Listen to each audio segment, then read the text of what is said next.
The gun was in her uncle's hand, the truth was in her purse, and the man who lied to her walked through the door like fate itself. By then, the wedding lights were still glowing outside, the family still laughing, the music still playing as if nothing had broken, but inside that office, everything had already collapsed. She had opened the safe, she had stolen the proof, and the uncle who treated her like a disposable mistake finally looked at her and saw a threat. Then Matteo entered, slow, silent, terrifyingly calm, not to save a girl, to finish a war, and in that moment, love and revenge became indistinguishable. She was oblivious to the psychological stage play she had just stepped into.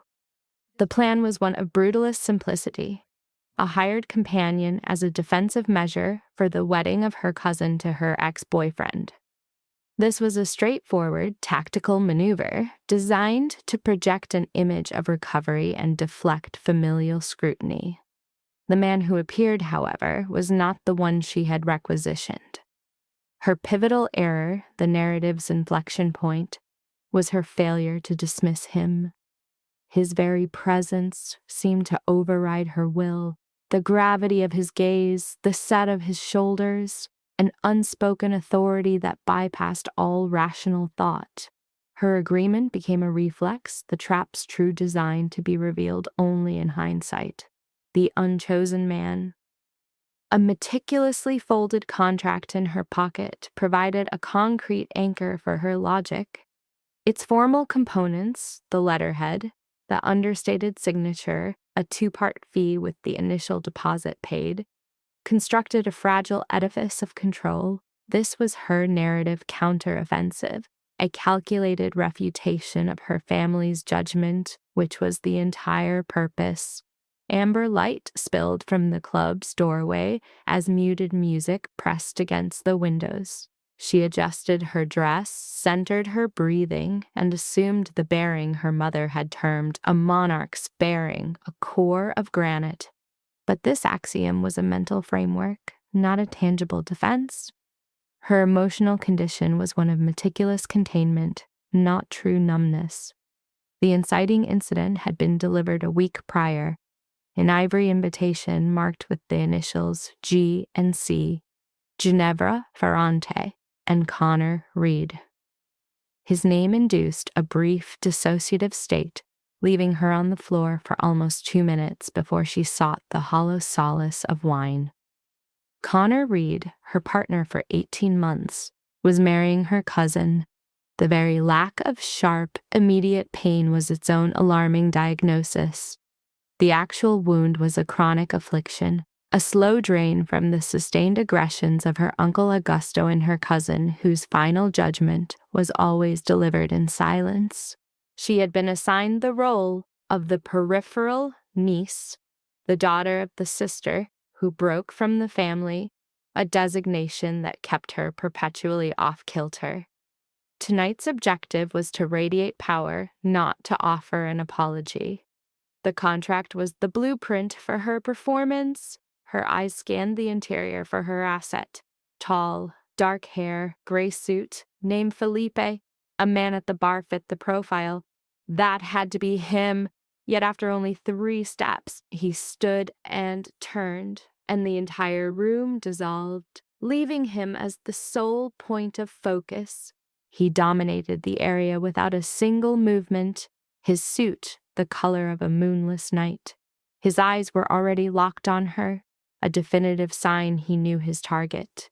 Her body locked up, a primal response that bypassed conscious processing entirely.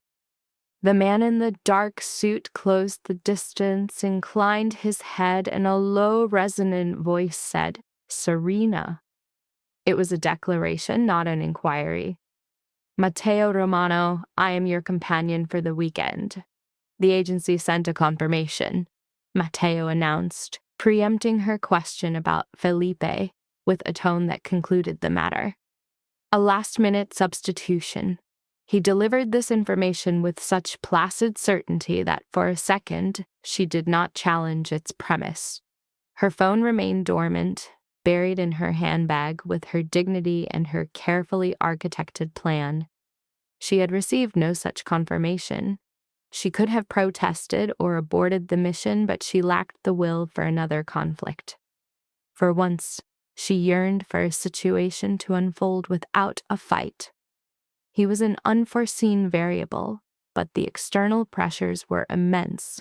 The wedding, an uncle who viewed her as a flaw in the dynasty, and a cousin marrying the man who had been in her life for 18 months.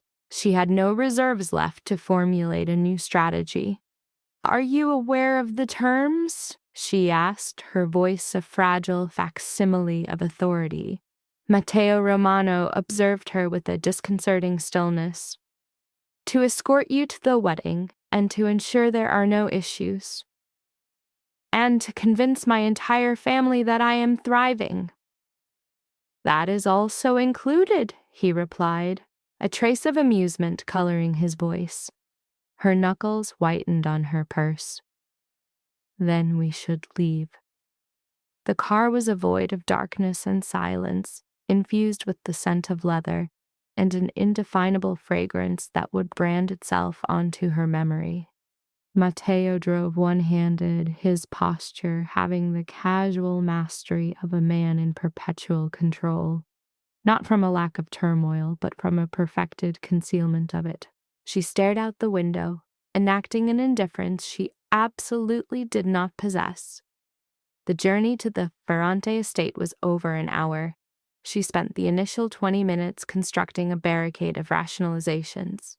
This was a business dealing, a contract was in place.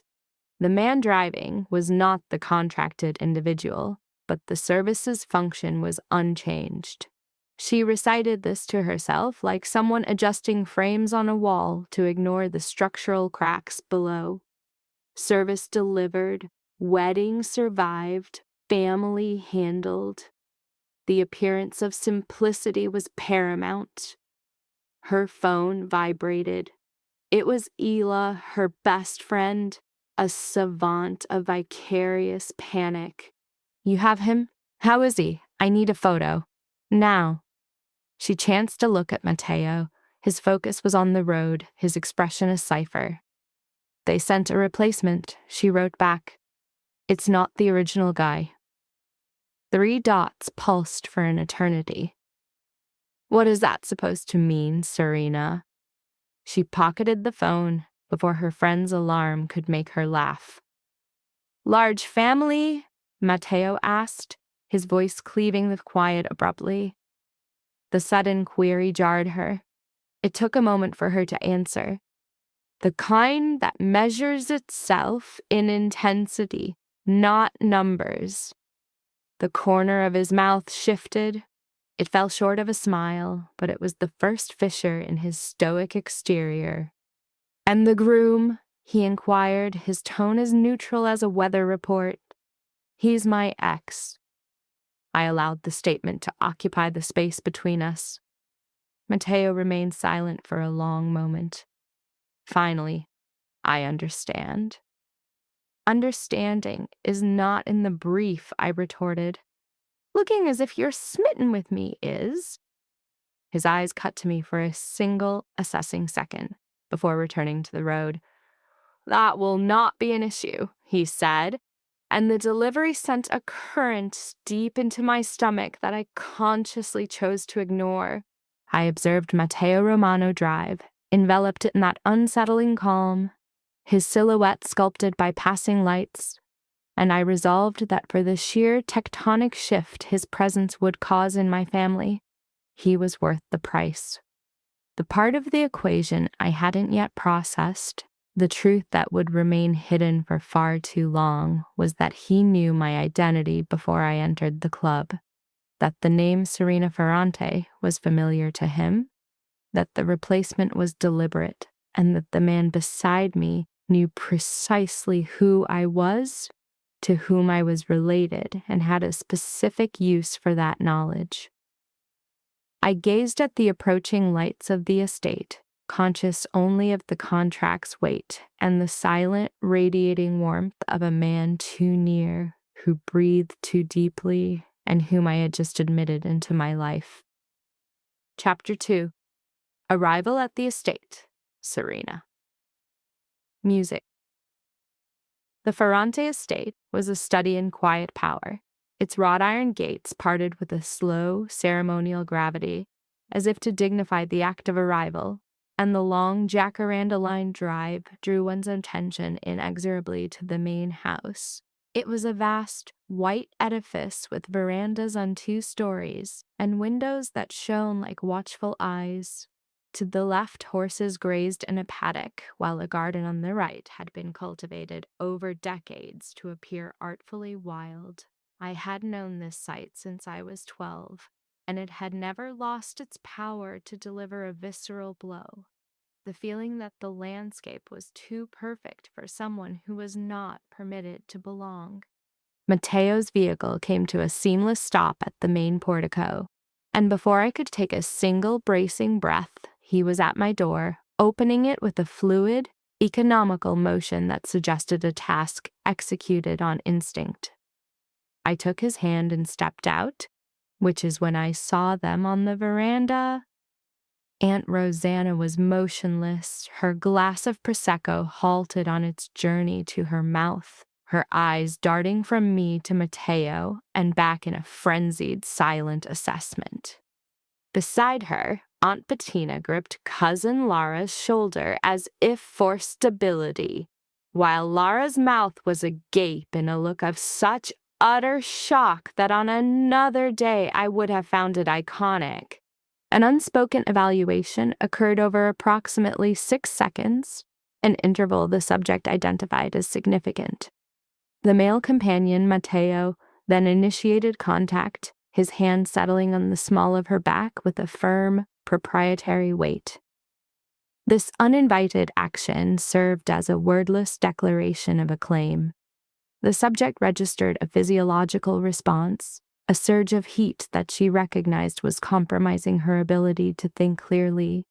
A voice, identified by its cadence as Ginevra's, cut through the static tableau from the house just before she could advance. Ginevra Ferrante was framed by the doorway, her expression a wide, predatory smile, telegraphing her victory.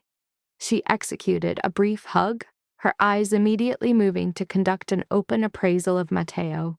Her verbal attack, "And you've brought a +1?"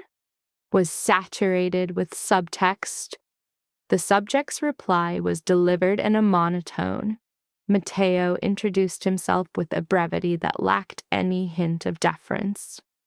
This refusal to perform the expected social submission made Ginevra's smile contract by a millimeter, a micro-expression indicating her authority had been challenged. Ginevra's ego subsisted on a steady diet of admiration. This dinner was her stagecraft, a meticulously arranged tableau of feigned intimacy. The dim lighting, engineered to cast everyone in a veneer of both allure and menace, bled across the table. I was strategically placed between Mateo and my Aunt Rosanna, whose unsubtle interrogation commenced without delay. Her inquiry, "But where did you two meet?" was a transparent gambit designed to validate a pre-existing conclusion. My response was a 2-word scalpel. "At work." My curt reply was designed to terminate the line of questioning. A silence descended as Rosanna anticipated a more detailed account, but I provided none. She redirected her efforts, attempting to extract the narrative from Mateo, who countered with a politeness so impenetrable it functioned as a complete refusal. Across the table, the facade of Connor Reed's rehearsed smile showed a hairline fracture. His appeal was an artifice of distance. Proximity dissolved the illusion. Within me, a familiar stillness occupied the space once claimed by pain. Where an attachment for him once resided, there was now a silent void. I registered Connor's gaze upon me, an artless and persistent pressure. Then Mateo's voice, a low murmur by my ear, delivered a quiet diagnosis. "He lacks the focus of a groom." I remained silent, yet a treacherous warmth crept up my neck, a somatic betrayal, my focus anchored to my wine glass, a desperate point of refuge. He receded, impassive, as my gaze lingered for 3 beats too long. Then the patriarch made his entrance. Augusto Ferrante's arrival was a calculated event, engineered to seize the room's undivided attention. He weaponized his very presence. Amid the ritual greetings, his gaze settled on Matteo for less than 2 seconds. His expression was not one of surprise, but of rapid calculation, a mind identifying an anomaly and instantly evaluating its potential threat. He then turned to me, Serena, his smile a flawless, vacant pantomime of familial obligation. "Uncle Augusto," I responded, my tone mirroring his own calibrated control. His acknowledgement of Matteo was a curt dismissal. I chose to observe Matteo's expression instead, a study in absolute stillness that was profoundly informative.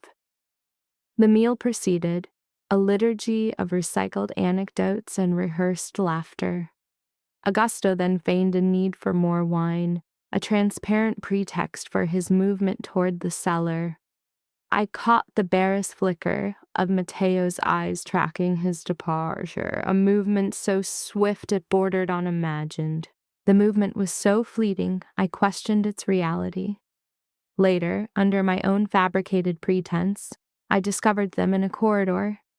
Augusto was probing with seemingly innocuous business inquiries, a predator testing the bars of a cage.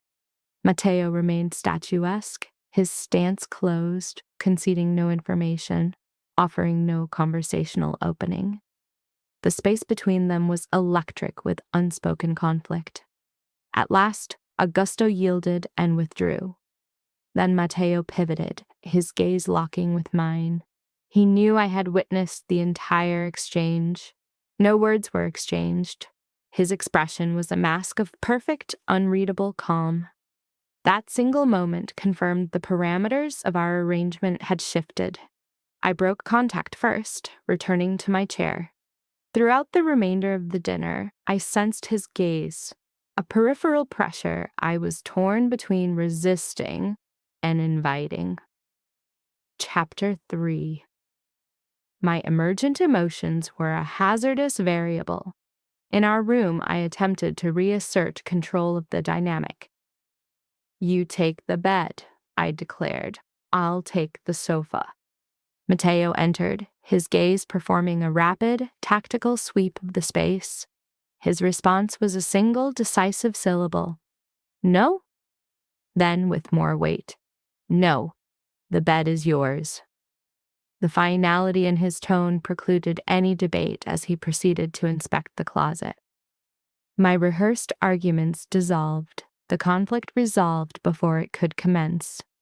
Isla would later classify his behavior as a breach of protocol, labeling it protagonist syndrome. I tried to anchor myself to the objective reality. He is an employee. "Employees do not sleep on the sofa," she countered. I terminated the call, refusing to entertain the implication she had introduced. Life on the estate was a carefully choreographed performance masquerading as relaxation. Matteo navigated this theater with a disquieting, flawless ease. He addressed my family's inquiries with a practiced warmth that was both disarming and utterly opaque, effectively preempting further questions. He could establish a sense of possession over me in a crowded room without physical contact. On the morning of day 2, the family organized a partnered ride, their typical method of transforming affection into competition. I rode alongside Matteo through the orange grove. A prolonged silence was broken by his voice, a technical observation directed beyond the trees. "That fence has a compromised third post from the left."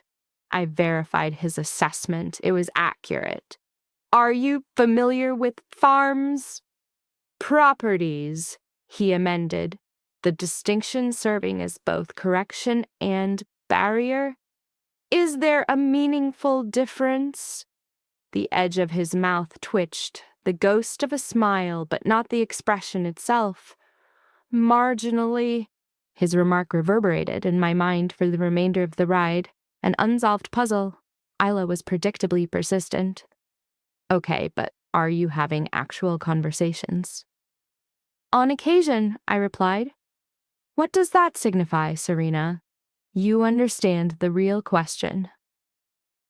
I did, which is why I silenced the phone in a drawer and contemplated the ceiling for 10 minutes, conceding that an unscripted element had entered the equation. It manifested in minor details, the quality of his attention, not of an employee, but of an analyst gathering data. The black coffee he brought me the first morning, a preference I had never disclosed. It was his hand on my arm, a subtle redirection in the hall as Aunt Bettina navigated past with the tray. Just 2 seconds, his fingers on my elbow, a pressure removed before a cognitive registration, yet my skin retained the imprint. My self-diagnosis was simple. I was compromised. I understood this with the cold, irritating certainty that comes from applying logic to an emotional state.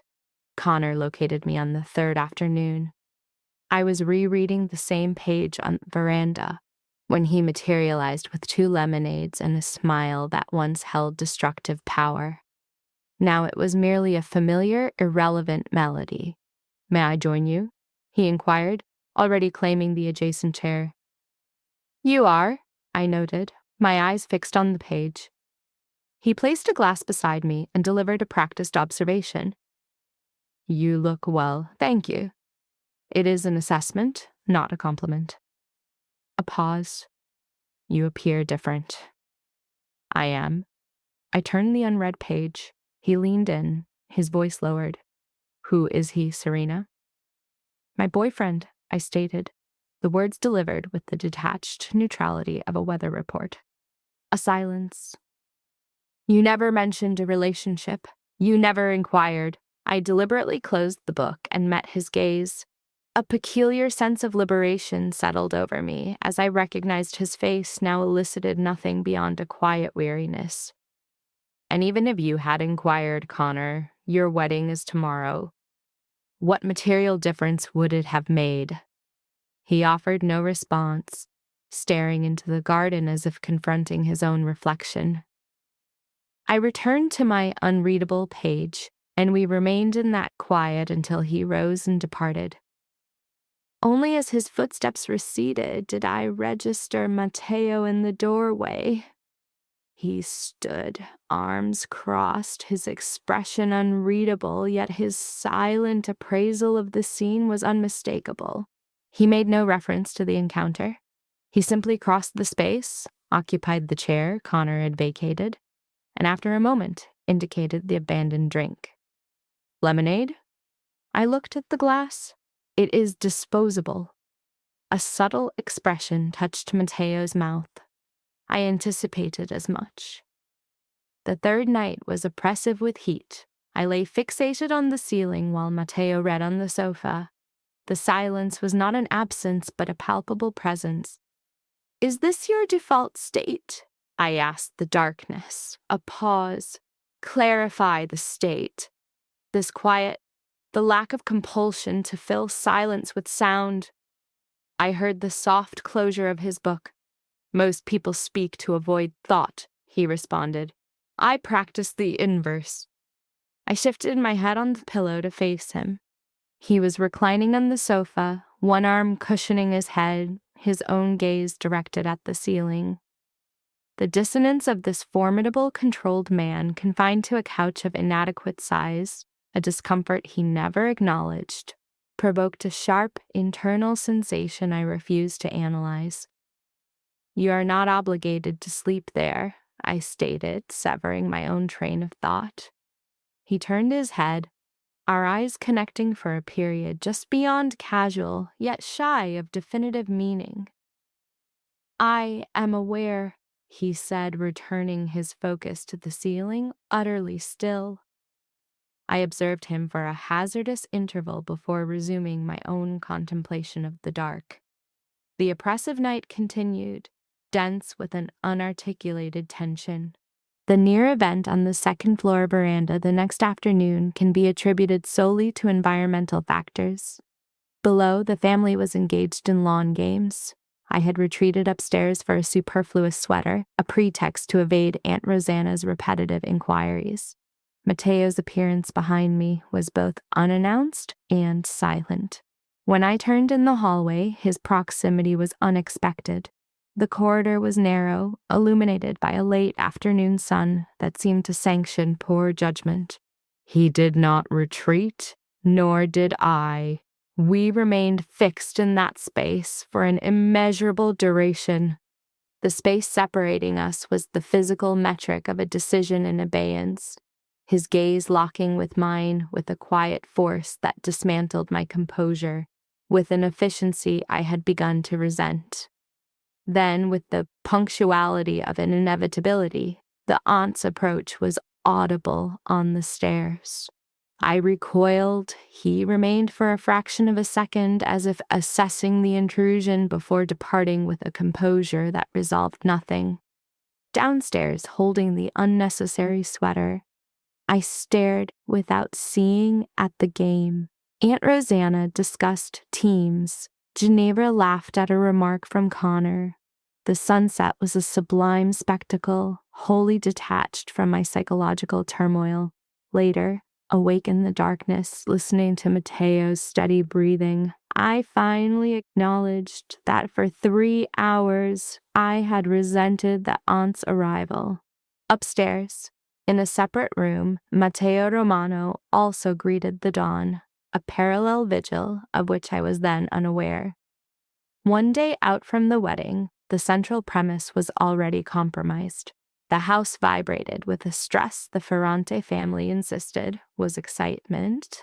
Amidst a tide of flowers and caterers, the aunts moved like tempests, managing a dozen tasks at once. I retreated to the library. It was a compromised sanctuary, a tight space with decaying shelves and the scent of elegant ruin, but it was my only haven for 2 days, and I required 15 minutes of solitude from someone asking if I was all right with an intonation that confirmed I was not. The door opened without the courtesy of a knock. Connor Reed entered, his frame arranged in a posture of practiced sorrow, and closed it with a delicacy that felt like an act of aggression. "I needed to speak with you alone," he said. "I needed silence," I replied, my focus on the garden. "In that case, one of us will be disappointed." He moved to the window, a deliberate encroachment on my space meant to assert his emotional gravity. "Serena," his voice was low, calibrated to a frequency of synthetic sincerity, "I made an error. With you, with all of it, and I have no grounds to say this now, on the eve of my wedding. But if I remain silent, I will actually get married." I finally looked at him. "You are marrying my cousin tomorrow, Connor. That was determined well before this conversation." His pupils dilated, the expression of a man probing for a wound and discovering only scar tissue. "I am still in love with you," he declared, a line that would have been effective on a former version of myself. But I felt only a clinical void, like palpating an old injury and finding the pain entirely gone. My response was neither pain nor fury, nor any feeling that rose to the level of the drama. Instead, a cold, incisive clarity emerged, the kind that arrives after you surrender to a known truth. "You don't love me," I said, my voice neutral, as if correcting a minor inaccuracy. "You fear the marriage, and I am a familiar emergency exit. That is not love." His mouth began to form a word, then shut. "You need to leave, Connor." I turned back to the window, my will solidified on attending the ceremony. I heard his fading footsteps, the soft click of the latch, and watched the garden, sensing my final connection to the past had just been quietly severed. The space he vacated was not empty, but filled by something more substantial, personified by the man in the dark suit who had kept watch from the sofa all night. A fact still unknown to me. The prior evening's dinner was a study in tall candles, uneaten food, and conversation deployed to conquer the silence. I wore a burgundy dress for such affairs, a garment that says little, but ensures a second glance. As I descended the stairs, Matteo's only visible reaction was to pause his discussion with Raphael, the new and enigmatic guest, and become utterly still for a single loaded second. I committed that second to memory. At the table, Matteo was seated beside me, as per the arrangement, the dinner proceeding through its established rituals. Aunt Rosanna ventured conversational gambits, Augusto observed with a strategic eye, and Ginevra was luminous with the assurance of her leading role tomorrow. Connor was positioned opposite me. He watched me with the focus he once knew how to conceal and had since forgotten. Matteo registered it. I was certain because his stillness changed. It was no longer the appreciative pause from the staircase, but a denser quiet, the kind that precedes an intervention. He then angled his frame toward me. The movement was so measured, I felt the change in proximity before any contact was made. His shoulder closing in, his arm making contact, his mouth nearing my ear. The closeness disrupted my chain of thought.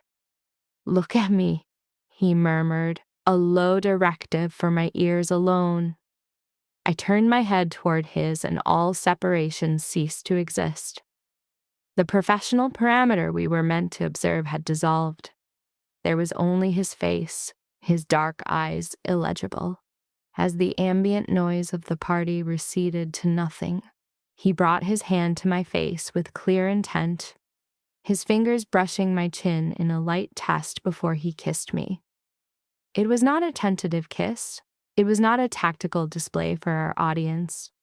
It was a slow, deliberate heat that breached my defenses and located a weakness I never knew was there. I felt the table's conversation extinguish in a wave of quiet that spread from guest to guest, but it was irrelevant. There was a hand on my jaw, lips on mine, and an ignition in my chest that had no right to exist, yet burned with an undeniable reality. He pulled away with the same steady discipline, leaving me to stare at him for a moment, my own expression unformed, before my gaze swept the room to find Connor's chair vacant. No one was watching the door. He had already passed through it. Every other person was watching us. The aunts looked as if they had stopped breathing. Augusto's stare was fixed on Matteo with a look I could not decipher, but filed away for later study. Ginevra's radiant smile had tightened by a fraction. With a calm that struck me as a personal affront, Matteo lifted his wine glass and drank as if the moment had not occurred. I went upstairs before the course was over. I said nothing to him. There was nothing to say or a surplus of it, which amounted to the same thing. I shut the door to our room, sat on the bed, and looked at my hands for a long time, seeking to bring order to the chaos. Kissing me was a stratagem to remove Connor, a calculated action, a function of his employment. It was precisely what a man in his position was contracted to do. That was the logical framework. The complication was my body's interpretation of the act as genuine, a dispute I was ill-equipped to mediate internally. It was also the most profoundly unsettling kiss I had experienced in years, presenting a problem on a scale I could not hope to resolve that night. A knock came 20 minutes later, 3 deliberate taps. I opened it. Matteo was there, jacket off, the top button of his shirt open. The shift was subtle. He was no less formidable, just a single layer less shielded from the world. We observed each other for a long moment, saturated with heat and unspoken meaning, before I yielded the doorway. He entered, and I closed the door after him. When I faced him again, he stood too close for any facade to hold. The kiss was not part of the contract, I articulated, my voice less stable than I would have liked. It was not, he concurred. Then you were out of line. Probably.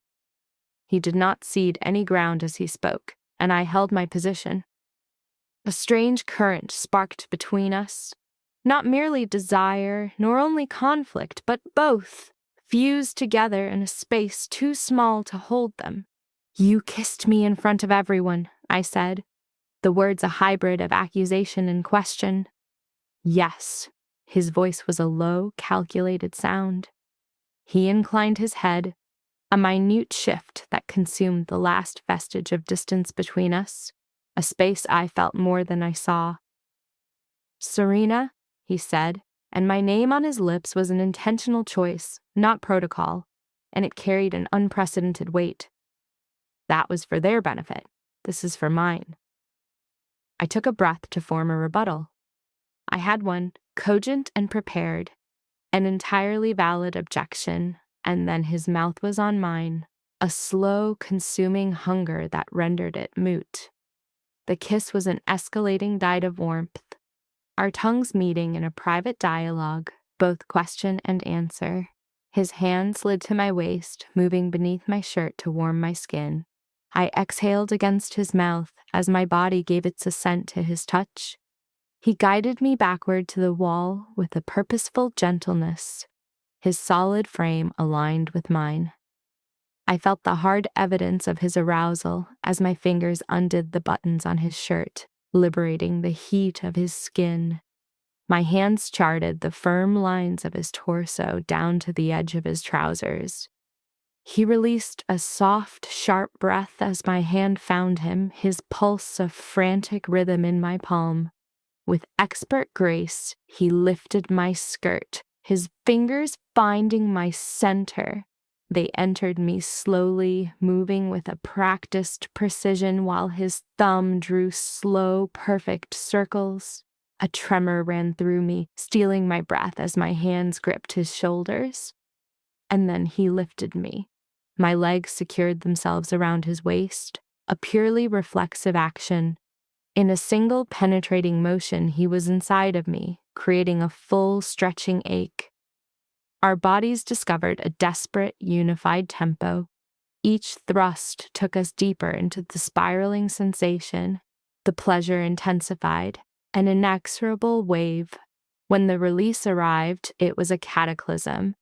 I came undone around him in long, shuddering pulses, saying his name against his skin. He followed an instant later, his climax, a series of hot, powerful spasms, his body trembling against mine. For a long while, the lamp cast a gold sheen on our damp, entwined bodies. Only much later did the hot, breathless night of the sleeping estate finally consume us. Chapter 5. The wedding, the morning, the new reality. I awoke beneath a high sun, the right side of the bed, empty and cool, an indication he had departed some time ago. I lay staring at the ceiling for what felt like a couple of minutes, suspended in the unique stillness that follows a seismic event, before the body processes what has occurred. There was no regret. I searched for it, carefully examining the borders of the feeling for its familiar sting. There was nothing. Only a faint, vertiginous lightness, and the lingering scent of him on the other pillow, a detail I would retain for myself, especially from Ela. Matteo was on the veranda with a cup of coffee, his back to me, observing the staff in the garden as they set up the final chairs for the ceremony. The sound of my approach prompted a turn of his head, a deliberate, isolated movement. His gaze met mine, now stripped of its previous guardedness, holding a novel tranquility before returning to the garden. "There's coffee," he stated. As I sat, we entered a silence unlike any before, one devoid of subtext or strategy. It was the simple quiet of two figures in a nascent dawn, a stripped-down reality that felt, in some unexamined way, more profound, than the intimacy of the preceding night. Noon brought the wedding, beneath a floral arch meticulously constructed over many hours. Ginevra emerged, her gown a vision in lace, her expression one of genuine joy. Her procession evoked in me not envy, but a distant sense of deliverance from a destiny that was never mine. At the altar, Connor embodied a man performing a righteous act he could not comprehend. As he took Ginevra's hands, his gaze fell for a brief, telling instant. A micro-expression I did not miss. Beside me, Matteo's arm pressed gently against mine, a silent acknowledgement. When the union was declared amidst applause, he whispered, "There, you've weathered it." I faced him, my gaze sharpening. I was never the one in danger. "I know," he replied, his placid tone a study in ambiguity. "The question was their survival of you." His words hung in the air. I could offer no reply. The swell of music signaled the moment's end, a fragile exchange I mentally archived. We departed the celebration early, our exit unspoken. A single look across the room conveyed a mutual understanding that rendered speech superfluous. And 15 minutes later, we drove away, the Ferrante estate diminishing in the rearview mirror. The subsequent week unfolded with a bizarre and profound tranquility. We remained in the city. His apartment was a space of high ceilings, sparse furnishings, and books scattered with the unique logic of a voracious reader unconcerned with aesthetics. The environment was an unintentional self-portrait through which I navigated as if deciphering a new dialect. We cooked together once. His culinary skill was a display of infuriating quiet mastery. While I failed to chop an onion correctly, he adjusted my grip without a word, his hand covering mine in a 3-second gesture that made me ruin the next slice entirely. "You did that deliberately," I accused. "I was correcting your form," he responded, his tone uninflected. "With your hand, it is the most efficient method." I observed him studying the cutting board, his face a mask I was learning to interpret as contained amusement, and I returned to the stove before I said anything he could exploit. We operated under an agreement, verbalized and affirmed by two people who then believed their own words, for the contract's duration only. No attachments, no complications. It was rational and adult, the precise arrangement for two intelligent people to navigate unscathed. I found myself re-examining that logic with increasing frequency, a fact I actively ignored. After I left his apartment, the intercom buzzed. Matteo answered. The concierge announced two men downstairs, bearing a message from Mr. Ferrante. The concierge's strained voice confirmed this was no social call. "Send them up," Matteo instructed. The visitors were men whose purpose preceded them, announced by their presence alone. They stood inside the doorway, exuding a practiced stillness, a quiet domination of the space that was its own potent threat. The elder of them began to speak. The message was concise, its feigned casualness more chilling than any overt threat. Mr. Augusto Ferrante wished to resolve all business before the Christmas holiday. A financial settlement was offered for the recent inconvenience, attached to a single condition. Matteo Romano would sever all contact with the niece, permanently. After the man concluded, Matteo said nothing. He stood, hands in his pockets, his face indecipherable, employing a silence that compels lesser men to speak. This man was not a lesser man. He waited. "Tell Mr. Ferrante," Matteo said finally, his voice a low monotone, that I received the message. The envoy had anticipated more. Nothing else was offered. "Is that all?" he asked, arching a single eyebrow. "For now," Matteo replied. The two men exchanged a subtle glance, the kind used for unseen communication. and left without another word. The door clicked shut, restoring a silence that was now heavier, sharper. Matteo went to the window, his gaze on the city not contemplative, but calculating. He was processing, an internal act visible only as a deeper stillness.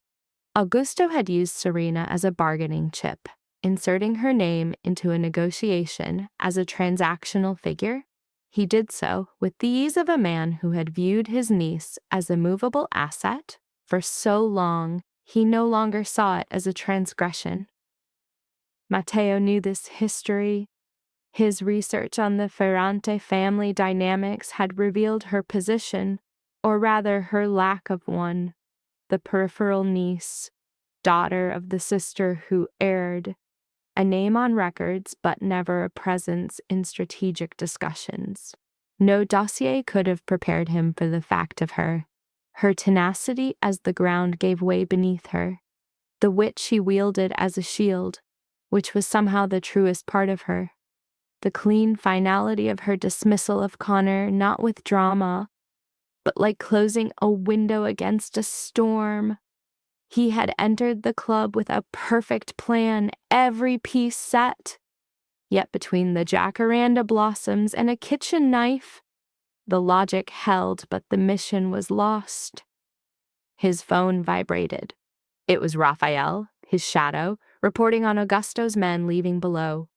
2 departed, no trouble. Ferrante is pushing, Matteo texted. I know. We handled this at dawn. Chapter 6. She was playing too, but it was not a game. Augusto's summons came on Christmas Eve morning, his voice stripped of the hollow warmth he annually performed. It was a lower, flatter tone he used for crisis management disguised as a talk. He had to see me, he said, about something vital concerning my companion. I chose a public cafe for neutral ground, arriving early to let a coffee go cold while I composed my face into a mask. The mask would reveal nothing until I understood his strategy. Augusto entered in his gray overcoat, with a promptness he wore as a virtue, and claimed the opposite seat, forgoing pleasantries. This man you're seeing, he began, as if naming a complication, is not the person you imagine. I waited. Matteo Romano. He let the name lie on the table, its weight intended as a weapon. Do you grasp the meaning of that name? You're going to tell me, I said. And he did, with the precision of an assassin briefing a target, describing the organization, its scale, and its unwritten, universally understood reputation. He spoke of danger, repeating you have no idea what you are getting into, as if repetition created truth. As my coffee cooled, I listened, my heart starting a low, steady beat, the sound of reality tilting. The man Augusto sketched was not at odds with the one I knew. In fact, it was the only portrait that made sense of all the details I could never fit together. The calm that was innate, not learned, the way my uncle's face had changed at their very first dinner. Her entire world violently reconfigured as scattered facts. Raphael's visits, the men on Christmas Eve, snapped into a single terrifying picture. Still, one memory resisted. A moment of closeness with Romano, a hand over hers, a smile meant only for her. This fragment of warmth fought the cold reality with the denial of a dawning trauma. Augusto watched her, expecting shock. After a long beat, her reply landed with icy calm. I know. He blinked. What? He asked. That I knew the whole story. Her eyes never left his, from the very start. A brief, unguarded shock flashed across Augusto's features before he buried it. Are you saying you knew who he was when? I'm saying, she cut in, her voice a serene blade, that you've told me nothing that was not already my concern. He paused, studying her calm facade, aware it was a lie hiding an internal war. He shifted slightly in his seat, a familiar tell that he was changing tactics. "Oh, an excellent deduction," he conceded, his tone a thin veil over condescension. "Your insight surpasses my initial assessment." After a deliberate pause, he continued, "Then you will grasp the value of my proposition." He presented his terms like a strategist revealing his endgame. "Full authority over Romano and Associates," he clarified. "Complete operational control, a stake at the revenue, and a level of autonomy my own daughters are denied." He tilted his head slightly. "It is all you felt entitled to, and all that I intentionally withheld, Serena." This admission was not an apology. It was a blade, twisted for impact. "And the price," she stated, recognizing the transactional core of their history. A price was always part of the equation. "You relinquish all ties to Romano forever." Her gaze locked with his before she cut to the core with chilling clarity. "What is your true motivation?" He began his rehearsed explanation. "As I mentioned, Romano is a danger, and you—" "Stop." She placed her cup on the table. "This is not an uncle safeguarding his niece. A single call on Christmas each year does not constitute concern for my welfare." She mirrored the angle of his head. "What leverage does he hold over you?" The ensuing quiet was a confession more potent than any spoken word, a void that confirmed her suspicion. "You are pursuing questions without solutions," Augusto declared, his voice stripped of its prior warmth. "Or perhaps I am posing the only question that matters." Rising, she gathered her purse, her final glance at him imbued with the devastating insight of a paradigm shift. "I will consider your proposal." She departed without awaiting a reply, the crisp night air a jolt against her skin. She arrived at Matteo's residence, a visceral dread coiling within her. Her knock, 3 sharp reports, was more forceful than intended. When he answered, he perceived her state before a word was uttered and stepped back, granting her entry. "My uncle just revealed your identity," she announced, halting in the center of his space. "I require your version of the story." Matteo observed her, his quietude no longer a mark of detachment, but of a man steeling himself to deliver an unvarnished truth. Then he began to speak. He recounted Augusto's systematic dismantling of his life, agreements abruptly nullified, vendors coerced into withdrawal, and capital redirected to nullify 2 years of effort. His delivery was detached, a litany of facts whose impact required no emotional embellishment. She absorbed his account with an intensity that bordered on anguish. He then addressed their meeting at the nightclub. "I was aware of your identity before you entered," he stated, his eyes fixed on hers. "I dismissed the escort. I assumed his role because you were the most direct path to Augusto that he wouldn't anticipate." The subsequent silence was a fragile, fractured thing. She rose from a sofa she had no recollection of occupying and moved toward the window, seeking clarity. Each memory, the initial greeting, the touch at her waist, was now poisoned by a chilling new context. "I was a pawn," she uttered to her own reflection. "That was the objective," he replied with unsparing honesty, making no attempt to mitigate the impact. She remained still in a quiet he understood was now hers to command. She collected her purse and crossed to the exit, pausing with her hand on the doorknob. Inside her, pure rage warred with a profound ache, the psychological scar from Augusto Ferrante's 30 years of courteous dismissal. He had summoned her as a pawn for the second time. He had offered a pilfered legacy as a reward for her fealty. She pivoted slowly to Matteo, His stillness offered no solace, a brutal honesty that was the only genuine element between them then. "The safe," she began, "in his study at the manor. Ginevra divulged the code years ago. It is his daughter's birth dates." A beat. "I suspect I know what Augusto conceals there, or at least that its discovery would ruin him." Her eyes met his. "You seek vengeance. I seek restitution for a lifetime of manipulation." She released the knob. "Therefore, we devise a strategy." For a moment, Matteo simply watched her, a flicker of authentic surprise, the first she had ever witnessed on his face. Then his mouth curved into an expression she was only starting to decipher. "Agreed," he acquiesced, "but provide a complete account of his words." As she sat, her handbag dropped onto the couch and a sliver of warmth permeated the cold Christmas Eve air. They were, at last, allies. Chapter 7. The target, the combination, the holiday recast as a mission. For the Ferrante Christmas Gala, she chose a red gown, a maternal gift long unworn. That evening, it served as her armor. Matteo's gaze, which had so often unnerved her, now held hers. "You are prepared," he observed.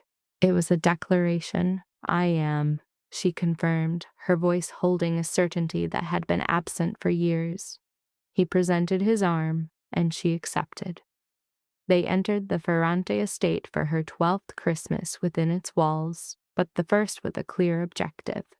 The gathering was the usual performance of family ritual: a decorated tree, background music, and pristine food platters served as scenery in a production of social vigilance. Aunts moved in tandem, wielding champagne and sharp glances. Ginevra attended with Connor, her spouse, both maintaining the polished smiles of recent matrimony. Augusto, as expected, held court in the primary salon, the focal point for a group of attentive older men.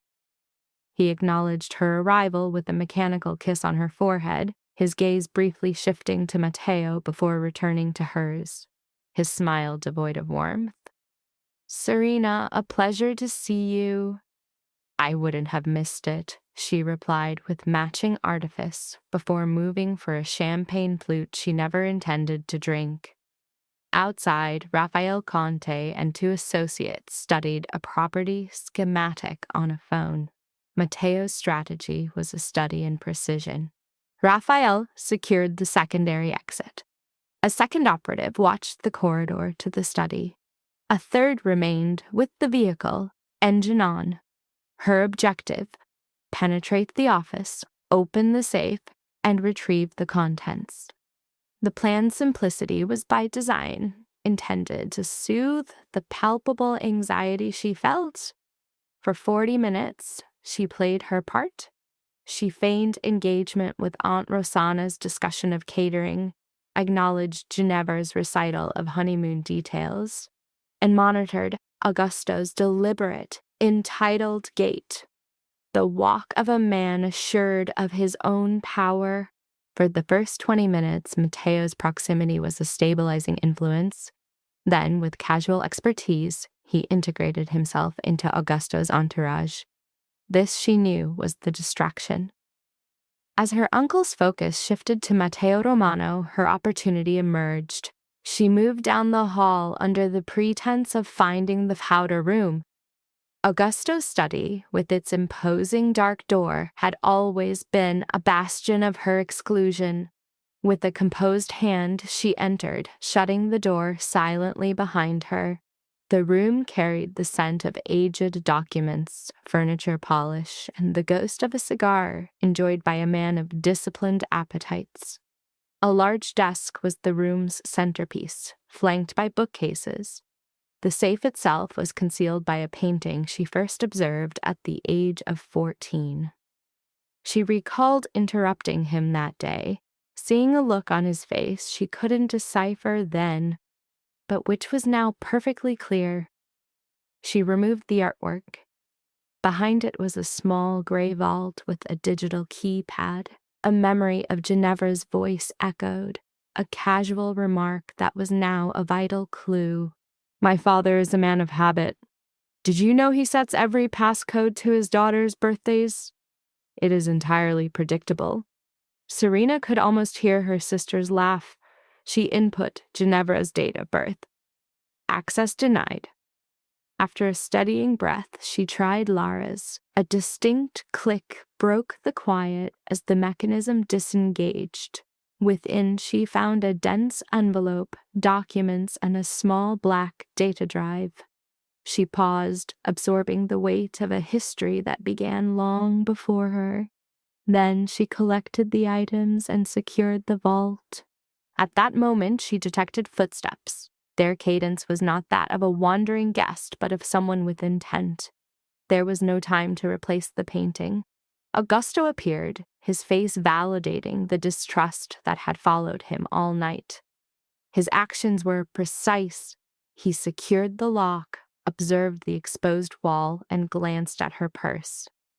Only then did he access a desk drawer and produce a small handgun, his movements betraying long-established preparedness, not sudden alarm. "Serena!" His voice was placid, a quality more unsettling than fury. "Uncle Augusto," she answered, her tone a mirror of his. "You are unaware of the forces you've engaged," he stated, a final, patronizing offer of clemency. "I am perfectly aware of what I'm doing," she returned, her voice steady against the internal rush of adrenaline. "You are defending a man who manipulated you." He advanced a single measured step. "He entered your life for his own ends and will abandon you once they are met." "Alternatively," she countered, holding her position, "I am at last defending myself from you, an act long overdue." Augusto's control finally shattered. She was the variable he had failed to calculate. For an instant, the patriarch dissolved, replaced by a man confronting the fatal misjudgment of his overlooked niece. A realization that came too late. He lifted the weapon, and time itself seemed to stretch. Every element became hyper-focused. The glow of the lamp, the lingering cigar smoke, the distant murmur of the party. It was a confrontation between her and her uncle, 3 decades of induced irrelevance distilled into one defining moment of reckoning. The threshold was breached. Matteo Romano entered, his presence a statement in itself, flanked by 2 men whose purpose was immediately clear. Across the hall, Rafael Conte's phone lowered, his expression broadcasting their victory. Augusto stood paralyzed with his weapon aimed, his gaze fixed on Matteo as his mind grappled with a new and unwinnable calculus. Matteo crossed the space to stand between them, a silent, deliberate assertion of his protection. He paid no mind to the gun. His eyes remained on Augusto, projecting a deep serenity that I now understood as the highest form of power, an inherent quality, not a performance. "You are aware of who I am," Matteo declared, his tone quiet yet absolute. "And of what her purse contains should you choose the wrong exit from this room." Augusto was a statue. "Set down the weapon, Augusto." This was not a plea. It was the articulation of an unavoidable outcome. 3 seconds of silence elapsed before the gun was lowered. Matteo's posture remained unchanged. There was no visible relief, merely the quiet acknowledgement of a foreseen result. He shot me a look, a wordless inquiry into my well-being. I offered a small nod. I was unharmed. His attention swiveled back to Augusto, his face now that of a man with urgent accounts to settle. I braced myself against a bookshelf, drawing the first true breath in an eternity, my heart still a frantic drum. I saw my uncle across the room, diminished, aged, and vulnerable, and felt not triumph, but the deep stillness of a narrative finding its close. Within that office, on that evening, Matteo Romano commanded the narrative. A truth Augusto Ferrante had grasped too late to alter the ending. Chapter 8. Termination of Contract. Matteo's associates subdued Augusto with a quiet competence that made theatrics redundant. There was no outcry, no disarray, no sign of the confrontation to mar the oblivious celebration outside. My uncle sat restrained in his own chair, his eyes still analyzing, perpetually analyzing. Matteo positioned himself before the desk, wielding the silence as a weapon before he spoke. The conditions were laid out with the stark finality of a judgment, a list of terms that allowed for no appeal. He clarified that the documents in my possession were sufficient to decimate Augusto's standing across numerous sectors and countries. Every asset acquired over the past 3 years was to be returned. Restitution would follow a strict, unalterable timetable. Lastly, Augusto Ferrante would relinquish use of the Romano name for all time, a public declaration of his ruin. After Matteo's pronouncement, a tense quiet filled the space before her uncle's focus shifted to her.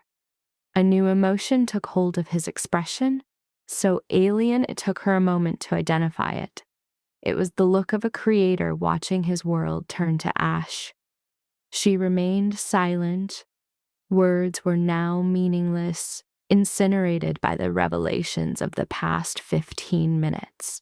She clutched the portfolio to her chest, her gaze meeting his in a quiet vow of his destruction before she turned, concluding the scene on her own terms. As Raphael came in to manage the fallout, she moved into the corridor. Her stride was firm, a deception her quivering knees nearly betrayed, the aftershock of a secured victory. Matteo found her shortly after by a window that framed the garden party, its distant music and lights a universe away from the wreckage just 20 meters distant. They observed in silence before she offered him the portfolio. "This belongs to you." He accepted it, his gaze fixed on hers. Then he retrieved from his pocket a single document, folded 4 times, which she recognized on sight. It was their initial contract, the ink of her signature still vivid on the original copy. He had acquired a majority stake in the agency merely 2 days after their first encounter, a quiet, strategic play to control her dossier. She was uncertain if this new information should enrage her, more or less. He presented the paper silently. She took it, her gaze following the familiar curve of her own handwriting, the date, and the cold figures that once represented her deliverance. The entire object seemed an artifact from another life, a relic from an era before the paradigm shifted. She tore the contract. The sound of the paper ripping was stark and definitive, a gratifying finality that was irreversible. As she held the fragments in her palm, she noted Matteo pulling out his own copy, a detail she mentally catalogued. He destroyed his with the same deadly precision that marked all his actions. They stood there, holding the debris of their pact, enveloped in a silence more profound and weighty than any before. Then a laugh broke from her, unbidden and raw. It was the sound of a levee failing, a sudden, untamed release. It was a laugh sparked by relief and the absolute absurdity of their situation. Standing in a Christmas hallway, holding confetti crafted from their own deceptions. Matteo observed her, and then he laughed as well. Not a smirk or a measured smile, but a genuine, unbridled laugh that stretched on. It altered his face in a way she could not define, but watched intently, aware she was witnessing a rare event. In that instant, a dreadful, perfect insight struck her. She was profoundly entangled, a truth she had long resisted. The contract had been nothing but a fragile pretense. His laughter subsided first. but the vulnerability on his face remained. A layer of his defenses now gone. "You could have departed," he said, his voice quiet. "When I opened the door, you had secured what you needed. You could have vanished." "I am aware," she conceded. "But you remained. I remained." He observed her with his characteristic, unnerving stillness, then raised a hand. He gently tucked a loose strand of hair behind her ear, the gesture less a caress and more a final confirmation, as if the physical contact itself sealed a decision. His hand came to rest on her cheek, and for once the touch was devoid of strategy. No observers, no act, only the corridor, a dark window, and the remnants of their old arrangement on the floor. "The agreement is concluded," he murmured, his voice deepening. "It is over," she affirmed. "What is the next step?" he inquired. The question was genuine, shorn of all confidence. The man who managed every outcome was ceding one to her. She met his gaze, studying the face she had learned to interpret, and the eyes that had singled her out in that club and never wavered. "Whatever is next," she replied. But this time, without a contract. The corner of his mouth lifted, and she allowed her own smile to form in response. Outside, the Fiancé gathering continued. Raphael Conte was likely making a wry observation to himself, and Christmas proceeded. None of it held as much significance as the gentle click of a door farther down the hall, and the silence that followed. Chapter 9. Unforeseen Variables of the Contract. 2 months past Christmas, Matteo's apartment had become a shared space without any formal discussion. Her existence had migrated in stages. A toothbrush, a coat left intentionally, then a drawer, then half a wardrobe he had emptied, as if anticipating an occupant. The period following the estate incident was not simple. Neither had suggested it would be. There were days he withdrew behind barriers she was learning not to internalize. There were days she was so immersed in her thoughts he had to repeat her name. Disputes would erupt from nothing and resolve 20 minutes later on the actual underlying issue, ending when one of them decided to concede, an act of strength, not of weakness. Yet there were the anchors. Coffee prepared perfectly each morning, long, quiet periods, reading together, and a hand on her back, a simple gesture that conveyed only, "I am present." One night in February, she posed a question to the darkness. "Do you have regrets about our beginning?" His hand rested on her back, tracing slow, abstracted patterns. "No," he replied quietly. "But given a second chance, I would have approached it differently." "How?" "I would have disclosed the full truth at the club." She envisioned it. Matteo Romano explaining everything to her in that bar. She would have fled. She would have frantically called Isabella and never risked a second look. I would not have remained, she knew. "I am aware." His hand continued its steady motion. "That is the reason I did not." In the quiet, she grasped the distinction between acceptance and forgiveness. She had accepted him first, during quiet mornings and overshared literature. Forgiveness arrived later, not as a conscious decision, but as the slow erosion of her anger until something tangible and real replaced it. The papers from Augusto's safe were now elsewhere, in a location selected by Raphael that she did not know. Matteo had said the analysis required time, and she discovered she could release her hold on it, trusting his process. She suppressed the thought of the documents, choosing to focus on the immediate present. The tranquility of their apartment, the reassuring weight of Matteo beside her, was sufficient to mute the perpetual alarm in her thoughts. She contemplated their origins. a dispassionate, tactical agreement that had somehow transformed and reforged itself into this profound connection. A transaction for influence had evolved into a bond neither of them could articulate, one forged from shared vulnerabilities and secrets. She shut her eyes, a conscious act of refusal, as the quiet was shattered. Matteo's phone vibrated on the nightstand, illuminating the screen with Raphael's name, and she willed it away. Matteo lay unmoving beside her, his stillness a form of complicity, a mutual pact to ignore the intrusion. She refrained from checking if he was truly asleep. She preferred not to know. Instead, she pursued the darkness, attempting to re-enter a dream, desperate to preserve their flawless, delicate silence. This concludes our first analysis. For 23 years, her identity was constructed upon a singular core deception regarding her absent mother, a narrative she internalized as a 7-year-old. Just 3 pages were enough to dismantle this entire psychological architecture.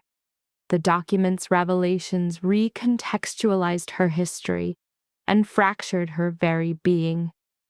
Yet the most profound injury stemmed not from the truth itself, but from the quiet acknowledgement in Matteo's gaze, a confirmation of his long-held, deliberate silence. The second volume of this study is now complete. The continuation of this case study remains veiled, available only upon subscription. Her existence for 23 years was predicated on a corrupt axiom about her mother, a deception that fostered a deep-seated sense of insufficiency within her. Formed at the vulnerable age of 7, this belief went unchallenged before a 3-page dossier demolished her entire worldview. Its text reconfigured the cartography of her selfhood and exposed her family's tragic origins. The ultimate betrayal was communicated through Matteo's gaze, a tacit admission of his complicity. Consider this the prologue to our subsequent investigation. Access to the unabridged dossier is now available. The principal link within the pinned commentary provides an uninterrupted continuation of the analysis. It is your gateway to the complete second volume. This ongoing work is yielding further insights, with additional chapters currently in development. This repository serves as a dedicated space for our more taxing psychological examinations, studies in pathological attachment. As the subject matter is too raw for a general audience, this private archive enables an uncompromising presentation of our findings. A necessary advisory. Our main channel has been suppressed. This new archive functions as a bulwark to sustain our research group and permit these intricate analyses to proceed. Methodological updates are forthcoming. I invite you to join me via the first link in the pinned comment. It is unfortunate that the unauthorized appropriation of our audiovisual theses has become a pervasive problem, with our content being redistributed illicitly across numerous other channels. That night, the house glowed with the false warmth of tradition. Chandeliers shimmered over polished floors. Crystal caught the candlelight and threw it gently across the walls. Voices moved through the corridors in practiced harmony, each laugh too measured, each smile too disciplined. It was the kind of house that looked tender from the outside and merciless from within. She crossed its threshold like someone returning to the scene of an old storm. At first, she carried herself the way wounded people often do, elegantly, carefully, as though one wrong movement might bring the whole past crashing down. But pain had changed its texture in her. It no longer begged, it observed. It had become quieter and therefore more dangerous. Beside her walked a man who understood silence. He did not rescue her with grand declarations. He did something rarer. He stood there. He occupied space beside her as if her presence required no defense, no excuse, no apology. And in that small miracle of shared stillness, something inside her began to rearrange itself. Because the deepest betrayals in life are not always romantic. Sometimes they are ancestral, sometimes they live in dining rooms, in inherited glances, in the way a family can make one child feel like a tolerated guest in her own bloodline. She had come to the estate prepared to endure another performance. Instead, she encountered a truth as sharp as winter air. She had already survived survived the worst of it. The house had not broken her, it had only delayed her understanding of herself. When she finally stood face to face with the man who had treated her life like a movable piece on a board, the room changed shape. He still had authority, he still had the old habits of command, but power looks different once fear has withdrawn its loyalty. In that moment, she was no longer the overlooked niece standing in borrowed light. She was a woman who had carried humiliation to its edge and returned with dignity intact. The lesson is simple, though it rarely feels simple while living it. Sometimes the bravest thing a person does is not leaving a place. It is returning one final time as someone that place can no longer define. And when she walked out, she did not take revenge with her, she took authorship.